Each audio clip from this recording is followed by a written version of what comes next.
ঢালিউডের 90 দশকের দাপুটে অভিনেত্রী শাবনূরের জন্মদিন মঙ্গলবার 17 ডিসেম্বর। জীবনের 45 বছর পেরিয়ে আজ 46 বছরে পা দিলেন তিনি। ক্যারিয়ারে অসংখ্য হিট সিনেমা উপহার দিয়েছেন তিনি, যা আজও সিনেমা প্রেমীদের মনে দাগ কেটে আছে। 3 দশকেরও বেশি সময় ধরে চলচ্চিত্রে আছেন তিনি। বর্তমানে নিয়মিত পর্দায় না থাকলেও এতটুকু জনপ্রিয়তা কমেনি তার। এদিকে ঢাকাই সিনেমার 90 দশকের আরেক দাপুটে নায়িকা পূর্ণিমা। বর্ণাঢ্য অভিনয় জীবনে তিনি অসংখ্য হিট সিনেমা উপহার দিয়েছেন, কুড়িয়েছেন অগণতিক ভক্ত অনুরাগীর ভালোবাসা। মঙ্গলবার 17 ডিসেম্বর শাবনূরের জন্মদিন। বিশেষ করে এই দিনে তাকে শুভেচ্ছা জানিয়েছেন পূর্ণিমা।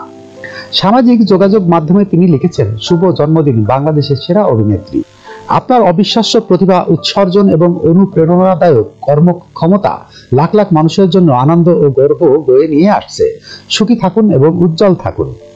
গেল বছর স্বামী ও কন্যাকে সঙ্গে নিয়ে অস্ট্রেলিয়া সফরে গিয়েছিলেন পূর্ণিমা। সামাজিক যোগাযোগ মাধ্যমের কল্যাণে সেই খবর জানিয়েছিলেন শাবনূর।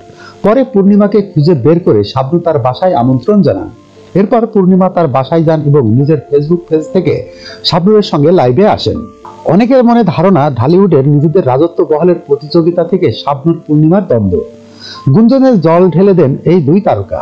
তারা জানান, সবাই মনে করে আমাদের মধ্যে দা কুন্দর সম্পর্ক, কিন্তু মোটেও তা না।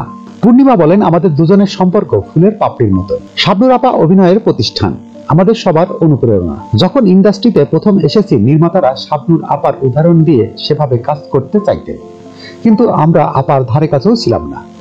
আমি অনেকবার তাকে কপি করার চেষ্টা করেছি, কিন্তু তা করতে পারিনি। মানুষ হিসেবে তার তুলনা নেই। যখনকার খবর তখনই দেখতে চোখ রাখুন সুন 24 টিভিতে। চ্যানেলটি সাবস্ক্রাইব করুন।